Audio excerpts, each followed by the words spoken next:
Hello student, अपन अगले video में देखते हैं। जैसे कि पहले अपन ने डिस्कस कर चुके हैं कि हम यहाँ पे देखेंगे कॉम्बिनेशन ऑफ प्रिज्म।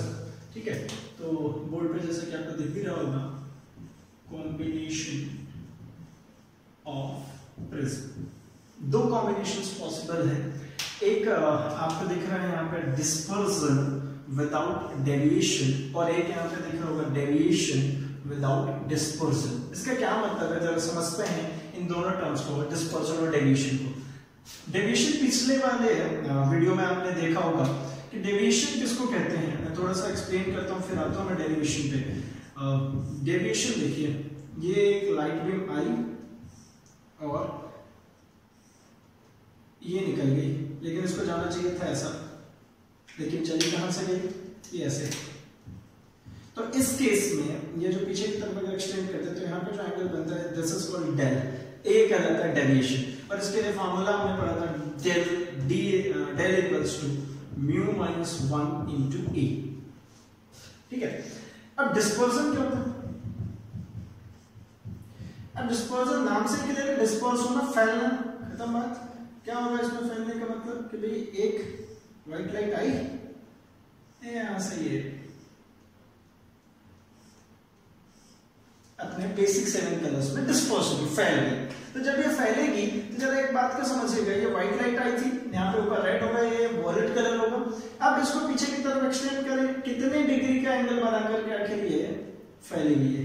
तो इन दोनों को अगर आप पीछे की तरफ लेके जाते हैं तो ये वॉयलेट वाला इधर निकल आएगा और रेड वाला ये नीचे जाएगा। मतलब यहाँ पे जो एंगल फॉर्म होगा वो क्या होगा, वॉयलेट माइनस रेड। वापस से देखिए थोड़ा सा,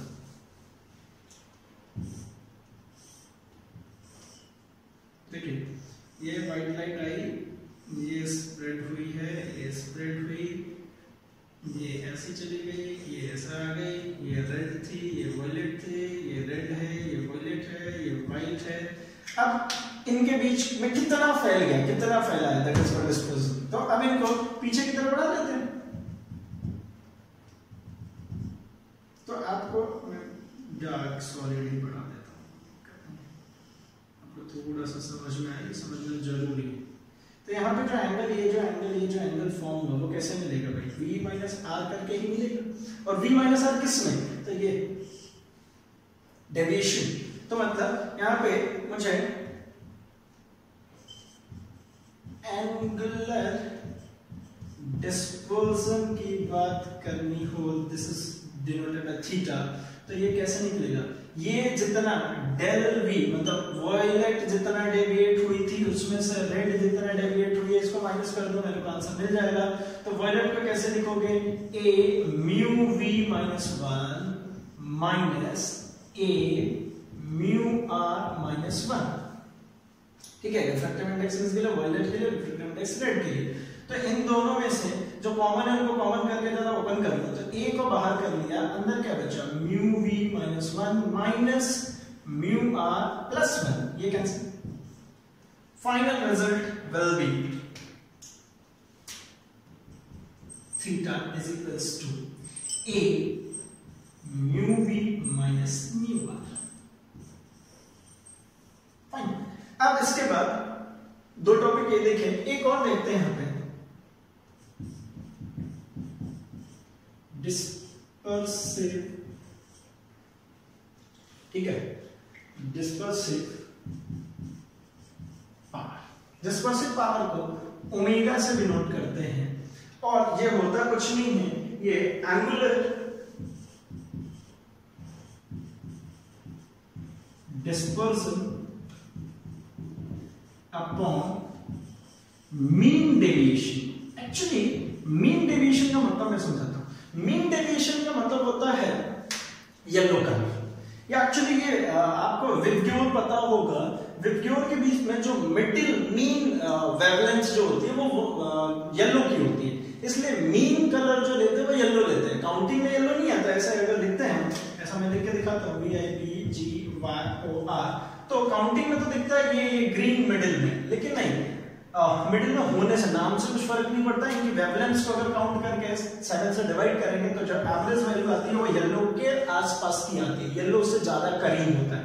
इसलिए हम जो मीन कलर लेते हैं वो लेते हैं हम येलो को, तो मीन डेविएशन जो लेंगे वो येलो को लेंगे। तो एंगुलर डिस्पर्जन मतलब इसको मैं लिखूं थीटा अपॉन डेल की बात करें, डेल वाई बेसिकली।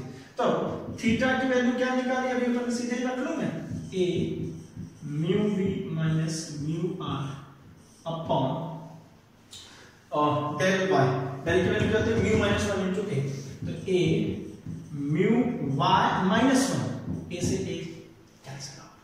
तो मेरे को क्या मिलेगा यहाँ पर वैल्यू, तो यहाँ पर मेरे को वैल्यू मिल गई ओमेगा की, मैं लिख लेता हूँ अलग से,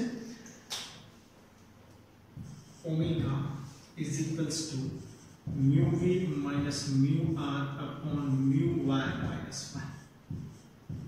ठीक है, अच्छा अभी मेरे को जो वैल्यू मिली एक बार यहाँ पे लिख लेता हूँ, theta a mu v minus mu r, अच्छा और मेरे को del is equals to a mu minus 1। भाई ये तीनों आपको याद रखनी होगी, अगर ये तीनों याद होंगे तो ही हम अगले डेरिवेशंस कर पाएंगे। आई होप ये तीनों पॉइंट समझ में आएंगे, अगर ये समझ में आया होगा तो हम जरा इन डेरिवेशंस को करते हैं और इनको समझते हैं, समझ लेते हैं पहले।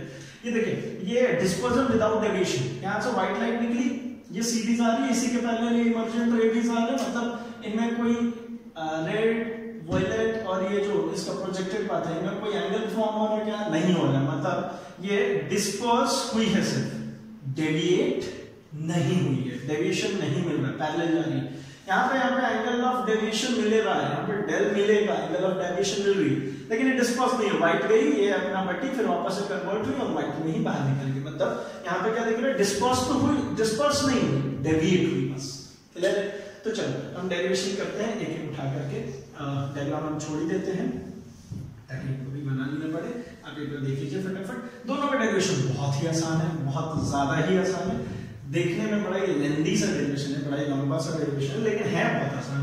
चलो तो सबसे पहले इसी को उठा के खत्म कर लेते हैं, डिस्पर्जन विदाउट डेविएशन को। देखना डिस्पर्जन विदाउट डेविएशन, तो यहाँ पे आप एक बार डायग्राम देखेंगे तो ये एक प्रिज्म है, ऐसा बनूंगा एक प्रिज्म, ये क्राउन मटेरियल का है और ये फिल्ड मटेरियल का है। अच्छा इसको क्राउन और फिल्ड ऐसा क्यों लिखा हुआ है, तो इसके पीछे रीजन ये है कि दो अलग अलग मटेरियल से बने हुए हैं, तभी जाकर के कॉम्बिनेशन की हम बात कर रहे हैं। तो शुरू करते हैं हम इसका डेरिवेशन। जरा देखना, इसके प्रिज्म एंगल को ले लो a और इसके प्रिज्म एंगल को ले ले तो मैं a डैश। नाउ स्टार्ट करते हैं, तो डिस्पर्जन लिखें, डेविएशन यहाँ पे है नहीं, तो जो जिसका फॉर्मूला लगाना चाहो पहले हम डेविएशन ही लगाते हैं, चलो डेल लिखते हैं। तो डेल किसके लिए, क्राउन के लिए, है ना। तो इसकी वैल्यू कैसे लिखते हैं भाई, a mu y minus 1, mean value के लिए ही हम लिखते हैं ना, मतलब ना तो रेड ना वो मीन वैल्यू, तो a mu y minus 1 crown के लिए। ऐसे ही डेल किसके लिए, फील्ड के लिए लिखो, तो फील्ड के लिए कैसे क्या लिखूंगा, a dash mu y minus 1, a dash, तो इसको भी डैश लगा देते हैं, मतलब इसका रिफ्रैक्टिव इंडेक्स अलग है, इसका रिफ्रैक्टिव इंडेक्स अलग है, ठीक है। तो टोटल डेविएशन, टोटल डेविएशन कितना होगा, डेल, तो del crown plus del field, crown plus field add कर दो, तो क्राउन की वैल्यू कितनी है भाई, a mu y minus 1, field की वैल्यू कितनी है, a dash mu dash y minus 1, ठीक है। अब डेल की वैल्यू कितनी है, तो देखो है dispersion without deviation, इसका मतलब क्या, डेविएशन हो ही नहीं रहा है, विदाउट डेविएशन मतलब डेविएशन की वैल्यू कितनी, 0, ये इतना सा ट्विस्ट है डेविएशन, क्या डेविएशन नहीं हो रही तो डेविएशन की वैल्यू 0, यहां पे 0 रखो, तो अगर यहां पे 0 रख दूं तो फिर ये यहां से मेरे पास a डैश की वैल्यू निकाल लेनी है और कुछ नहीं करना। a डैश को क्यों निकाल रहा है थोड़ी देर में समझ में आ जाएगी। तो देखना a dash is equals to negative of,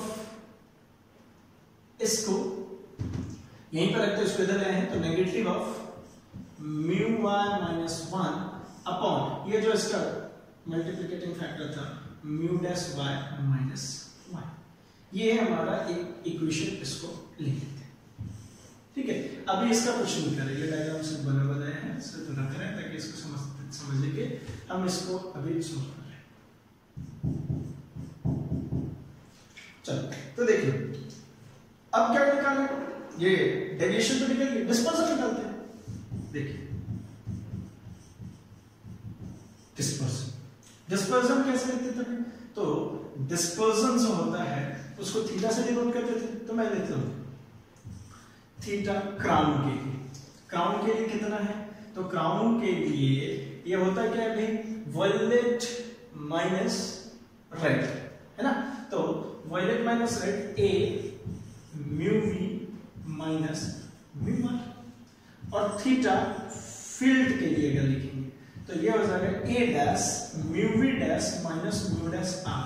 कोई दिक्कत भाई, ये तीन फॉर्मूले मैंने बोले थे, वो तीनों फॉर्मूले आपको नहीं भूलने हैं, वो तीनों फॉर्मूले आपको याद ही रखने हैं। मैं यहाँ पे लिख देता हूँ फिर से, डेल होता है ए म्यू माइनस वन, है ना, थीटा होता है अब A mu we minus mu R, and जो ओमेगा होता है वो होता है mu we minus mu R upon mu minus one. ठीक है, तो इसको ध्यान रखेंगे भाई, नहीं कोई यूज कर रहे हैं। फील्ड के लिए ये कितना हो जाएगा, ए डैश है mu V dash mu R dash. अब ना टोटल डिस्पर्जन कितना होगा, total dispersion theta C R plus theta field. अच्छा, तो थीटा सी आर की वैल्यू तो A mu we minus mu R minus sorry plus A dash mu dash we minus mu dash R. मैंने बोला था थोड़ा लेंथी है, tough नहीं है, बहुत ही आसान है। अब जरा समझना, मैंने ए डैश की वैल्यू इसी के लिए निकाली थी यहाँ पर। अब ए डैश उठा के इसमें रख लो, कुछ नहीं करना, सॉल्व हो गया। तो A mu we minus mu R plus ये माइनस आएगा, माइनस ये कितना हो जाएगा, A mu Y minus one upon mu dash Y minus one. ठीक है, इनटू यहां पे क्या बचा, mu V dash minus mu dash R. ये जो टर्म था ऐसे ही बचा है, ये ए डैश की जगह पे ये वैल्यू उठा करके मैं लाया हूं भाई, तो ये इसको ध्यान में रखेंगे, ये जो आई है वैल्यू ये ए डैश की जगह पे आई है। अब क्या करना रहता है इस डेरिवेशन में, मैं थोड़ा सा और आगे से करना शुरू करता हूं उसको। यहां पे जो टर्म दिखती है, ये जो फर्स्ट टर्म यहां पे दिख रही है, ये वाली फर्स्ट टर्म, इसको कॉमन कर लेते हैं उठा के, सॉल्व हो जाता है। ध्यान रखिए थीटा इक्वल्स टू, यहां पे जो भी वैल्यू दिख रही है इसको कॉमन कर डालो, तो क्या A mu we minus mu R को कॉमन कर दिया, ये वाला पूरा टर्म कॉमन कर दिया, तो यहां पे क्या बचा, वन, हटा दो, यहां पे क्या बचा, वन माइनस। अब जरा समझो, ए था, ए बाहर आ चुका है, ये ए बाहर आ चुका है। इस पूरे टर्म में mu we minus mu r नहीं है और उसको मैंने कॉमन किया है, तो क्या करता है ऐसे केस में, तो ये जो कॉमन किया है यहां पे डिवाइड कर देते हैं। तो एक काम करो, डिवाइड कर देते हैं। तो जरा पहले लिख ले जो टर्म हमारे पास है, तो जो टर्म बची डैश डैश और एक साथ लिख लेते हैं। जरा देखना, mu dash we minus mu dash r upon mu dash v mu dash r upon mu dash Y minus one into mu Y minus one upon जो टर्म यहां पे ये निकाली थी, ये थी नहीं, तो यहां पे मल्टीप्लाई करें ना, mu we minus mu r. फिर से समझ लो भाई, यहीं पे सबसे बड़ा खेल है। जो ये पहला टर्म है इसको उठा के कॉमन कर दिया, तो यहां से तो ये निकल गया, तो वन बचा। यहां पर mu we minus mu r नहीं था, तो यहां पे डिवाइड करना पड़ेगा mu we minus mu r का, तो ये कर दिया मैंने divide mu we minus mu r का।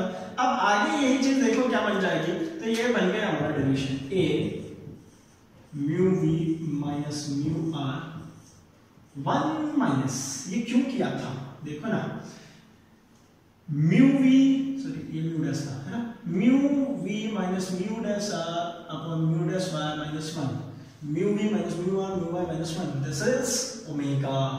तो इसकी जगह पे क्या लिख लूंगा, ओमेगा डैश इनटू ये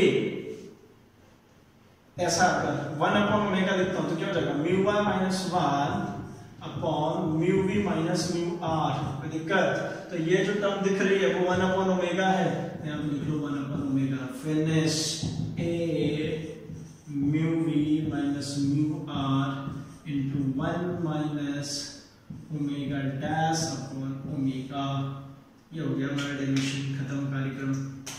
बहुत ही आसान है ये, ठीक है, ये हो गया हमारा फिनिश। अच्छा चलिए थीटा की वैल्यू आई थी तो देखो ना थीटा जैसा ही दिख रहा है, ये थीटा जैसा a mu times of mu है ना, mu v minus mu r, और ये फैक्टर और इंट्रोड्यूस हुआ चूंकि दूसरे वाले का हमने यूज करा था प्रिज्म को इसके कारण से।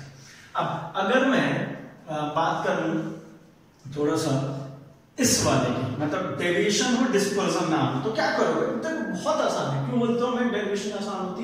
उसका मेन कारण ये बहुत लॉजिकल सोचने की जरूरत होती है, इसके बाद डेविएशन बन जाती है। आपको बहुत ज्यादा दिमाग नहीं लगाना। देखो डेविएशन होगा, डिस्पर्जन नहीं होगा, तो क्या करेंगे पता है?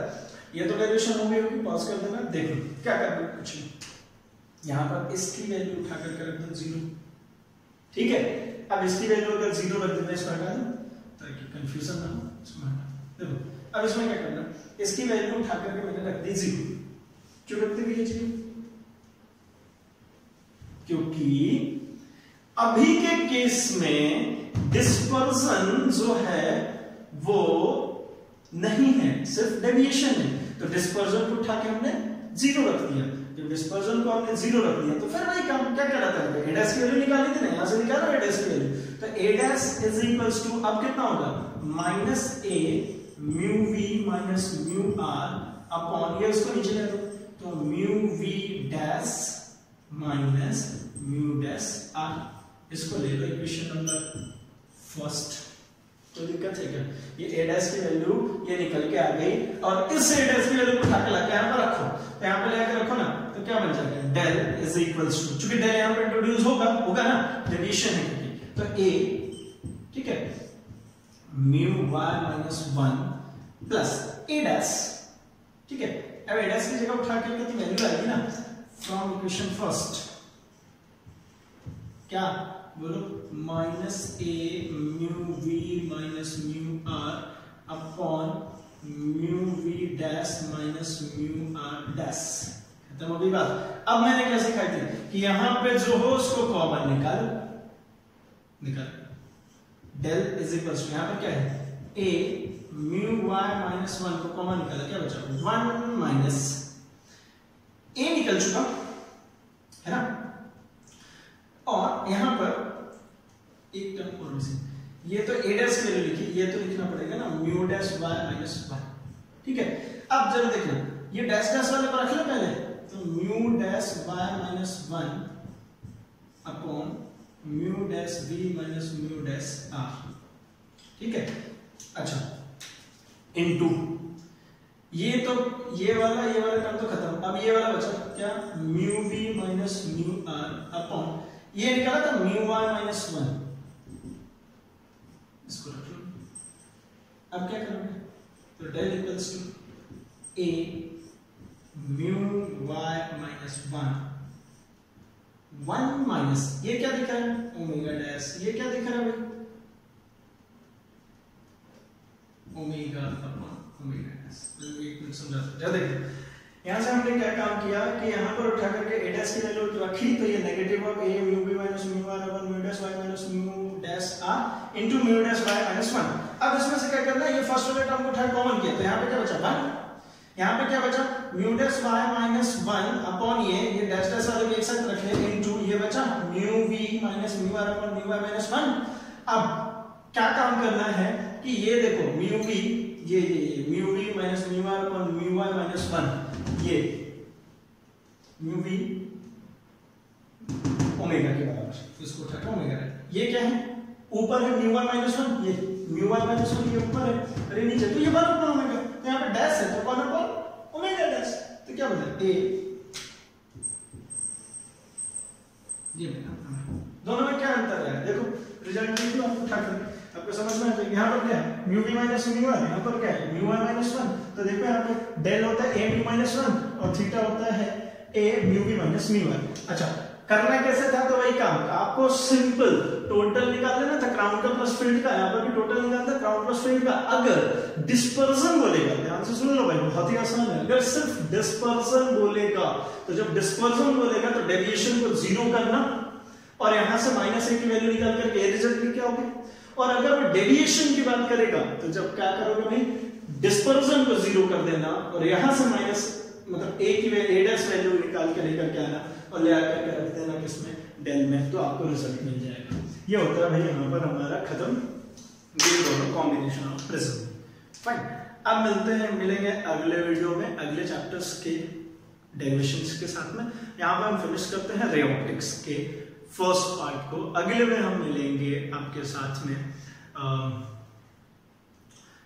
ऑप्टिकल इंस्ट्रूमेंट के साथ में, मतलब वहां पे टेलीस्कोप, टेरेस्ट्रियलस्कोप, माइक्रोस्कोप, कंपाउंड माइक्रोस्कोप, इनको देखेंगे। थोड़ा सा इंट्रो दे करके मैं जाता हूँ नेक्स्ट के लिए, ताकि बहुत आसान रहे। अगर आप देख रहे हैं, अगर आप पढ़ रहे हैं तो आप पढ़ें। हम जितने भी स्कोप्स यूज करते हैं उनका सिर्फ एक काम होता है ऑब्जेक्ट को बड़ा करके देखना। क्या? ऑब्जेक्ट को बड़ा करके देखना। जो नेक्ड आई से बड़ा करके नहीं देख सकते उनको कुछ ना कुछ हम यूज करते हैं लेंसेज, और उसको यूज करके हम बड़ा करते हैं। हमारे पास कुछ लेंसेज पड़ी हुई हैं, हम उनको एक बार देखते भी हैं। तो क्या काम क्या होता है मैं थोड़ा सा एक्सप्लेन कर देता हूँ सिर्फ, फिर हम बात करेंगे कि कौन सा लेंस कैसे यूज होता है, क्या यूज होता है। देखिए समझते हैं, ये एक लेंस है, आर पार दिख रही है। क्या काम होता है इसका जरा देखना। ये दो लेंसेज हो गई। अगर सिंपल माइक्रोस्कोप है तो आपको 6th केस याद होगी, कॉन्वेक्स लेंस के 6th केस, कि अगर ऑब्जेक्ट को इसी के साइड में रखते हैं तो बड़ी इमेज बनती है और सीधी इमेज बनती है। ठीक है, बड़ी और सीधी इमेज इसके केस में बनती है। तो क्या करते हैं, उसके ये रही लेंस, इसके फोकस और ऑप्टिकल सेंटर के बीच में ऑब्जेक्ट रखेंगे तो इधर साइड ही बनेगी, बड़ी इमेज बनेगी, तो सिंपल माइक्रोस्कोप हो गया। कंपाउंड की बात करेंगे तो दो लगाएंगे भाई माइक्रोस्कोप में, तो एक होगी ऑप्टिकल, मतलब एक आईज के पास रहेगी और एक होगी ऑब्जेक्ट लेंस। फाइन, एक आई पीस और एक ऑब्जेक्टिव पीस। तो क्या काम करना है, या तो देखो यार, इसके 6th केस पे ऑब्जेक्ट फिलर, 6th केस मतलब क्या, फोकस और ऑप्टिकल सेंटर के बीच में ऑब्जेक्ट को लिया, और अगर नहीं ला सकते तो क्या करो, इससे एक इमेज बनाओ जो प्राइमरी इमेज, यहां से एक ऑब्जेक्ट यहां रखूंगा तो इसकी एक इमेज इधर फॉर्म हुई, यहाँ पे एक ऑब्जेक्ट रखी, इसकी इमेज इधर साइड फॉर्म हुई। तो जो इसकी इमेज फॉर्म होगी वो आई पीस के, ये रही आई पीस, इस आई पीस के फोकस और ऑप्टिकल सेंटर के बीच में जाकर के इमेज फॉर्म हो। तो क्या होगा उससे कि भाई जो इमेज बनेगी फाइनल वो बड़ी बनेगी। बस इतना सा ही दिमाग में आपको रखना है। मैं यहाँ पे एक छोटा सा डायग्राम बना के बताता हूं। देखो, या तो आप इसके, ये रहा इसका फोकस, तो या तो आप यहां पे रख दो ऑब्जेक्ट, तो भैया ये हो जाएगा काम।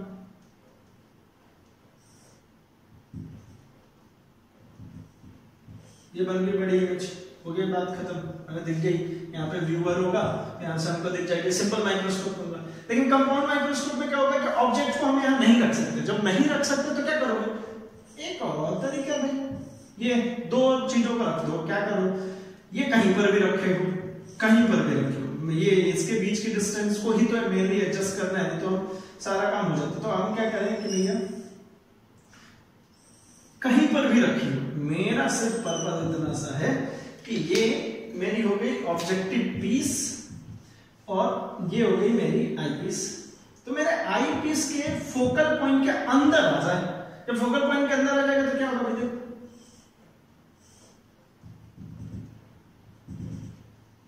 इसकी बड़ी और उल्टी इमेज बन जाएगी। यहाँ पर व्यूअर होगा तो इसको इसकी बड़ी इमेज दिखेगी। मतलब क्या है, या तो ऑब्जेक्ट को इसके 6th केस पे रखो, 6th केस मतलब फोकस और ऑप्टिकल सेंटर के बीच में, या फिर इसकी इमेज बनवा दो इसके फोकस और ऑप्टिकल सेंटर के बीच में।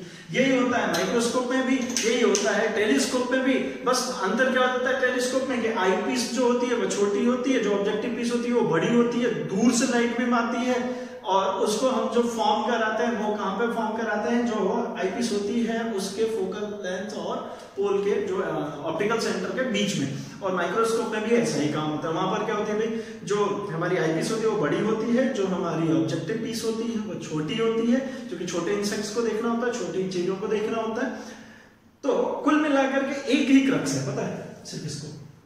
और जब डेरिवेशन करेंगे वो भी बहुत आसान है, मैग्निफिकेशन निकालनी होती है ना, सिर्फ मैग्निफिकेशन निकालते हैं, इसके बाद हमारा काम हो जाता है। tan अल्फा और tan beta, tan beta upon tan alpha करके निकाल लेते हैं। चलो मिलेंगे अपने अगले वीडियो में, अभी यहाँ तक हम इसको स्टॉप करते हैं, नेक्स्ट वीडियो में मिलते हैं। Thank you.